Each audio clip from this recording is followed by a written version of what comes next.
And some of the events described are commonly assigned to a period in the Bible at least 800 years before the time of the first editor. The Bible is not an eyewitness account of events that actually happened as real history. Margaret Barker is huge on that thing. You need to get her books. The Older Testament, the Revelation of Jesus Christ, the Great High. Well, I was saying before the last tape cut me off that Margaret Barker was big on this subject of the editing processes and the rewriting of the biblical record. Paul Lapp, on page 36 of his text, Biblical Archaeology and History, he says, some traces of transmission of the biblical record are detectable. The identification of the steps of transmission, however, back to the original event, these are irrecoverable. So not only can we not trace the history of how the Bible was even put together anciently, we can't even know if it was accurately portraying the ancient Israelite history. Not only history, but archaeology itself cannot prove this.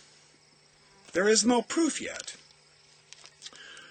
Page 37, if we turn to the works of the Deuteronomist and the chronicler, in the Old Testament, for example, we are still dealing with descriptions of events written down in final form, for the most part, centuries after those events occurred.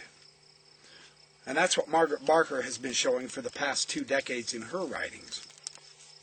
Now, a perspective on Palestinian archaeology. This is page 67 of Lapp. That Palestinian archaeology, this was said in 1969, very interesting, within my lifetime. By this time, we had had at least 155, 160 years of biblical archaeology. And he says Palestinian archaeology is still not much beyond infancy. And the reason we know this is because of the sudden and rapid events which entire new worlds of the past continually come to light. 15 years ago, the beginnings of the urban life in the ancient Near East were traced to the early Bronze Age in the 3rd millennium BC.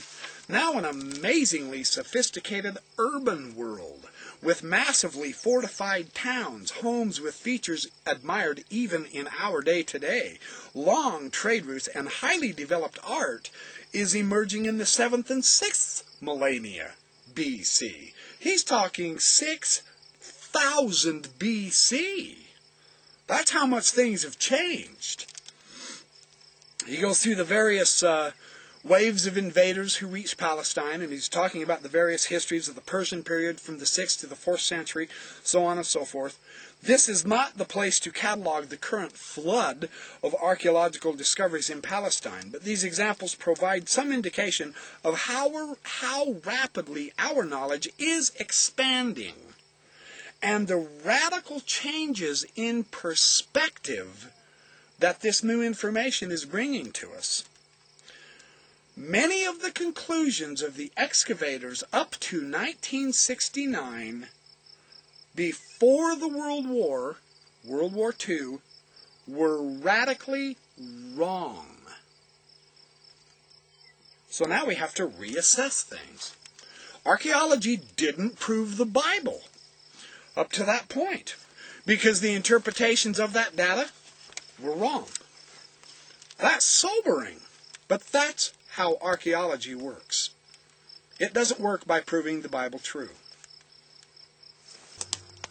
Dr. Lapp further continues to elaborate that the layer upon layer accumulation that forms ancient mounds in the ancient Near East is commonly interrupted by pits, silos, cisterns, robber trenches, clearance operations, erosion channels, foundation trenches, modern construction, and animal holes.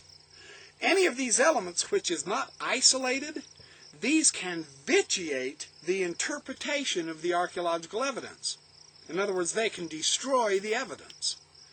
A pit dug with the layers into which it was cut will contaminate the earlier layers with the later pottery and lead to mistaken chronological conclusions. This is what has happened with the interpretation of the biblical materials. Wrong conclusions have occurred. That's what he's saying.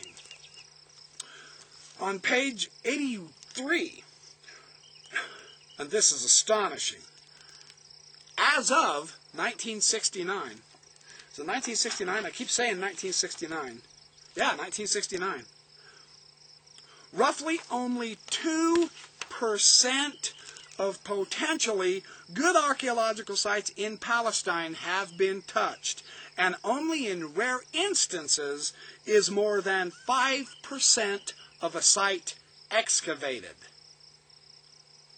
Holy Toledo! Did you get that? Page 83. The text Biblical Archaeology and History. Paul W. Lapp. Anybody who studies biblical archaeology is going to recognize this guy.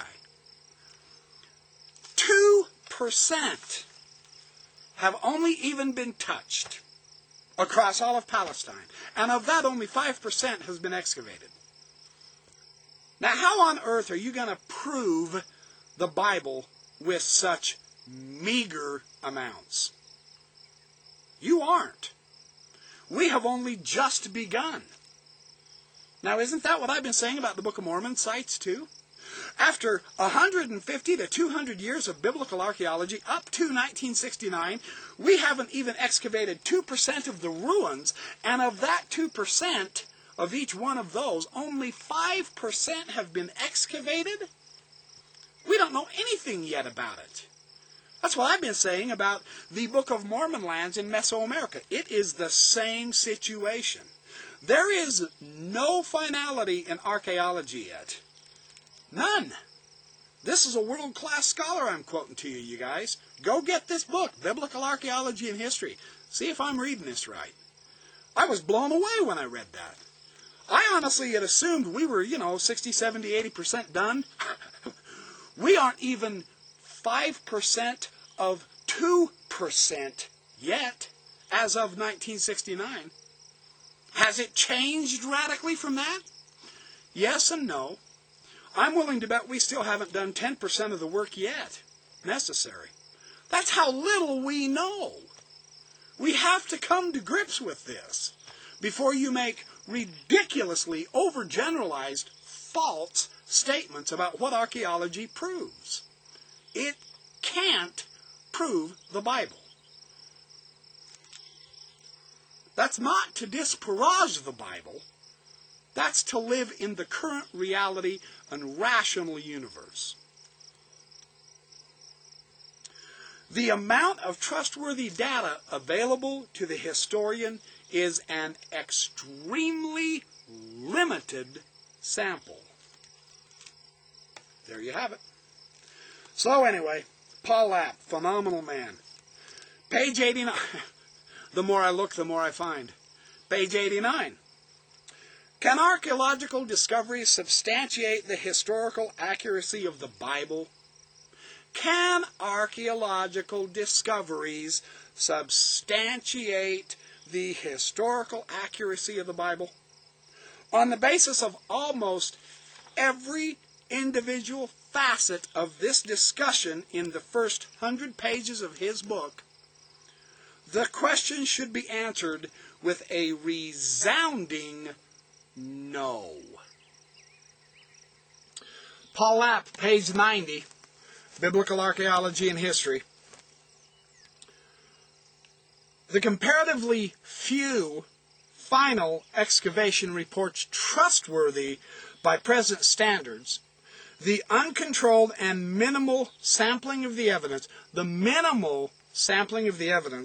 the relatively few archaeologists who have mastered Palestinian typology, the virtual lack of epigraphic evidence, that is, writings on stones, cisterns, pots, whatever, the postulational nature of the relation between material evidence and the written sources. We still don't know what the nature is. We're still proposing different theories. And the very difficulty of excavating a mound layer by layer in the first place all characterize the evidence from archaeology as being of a hypothetical nature.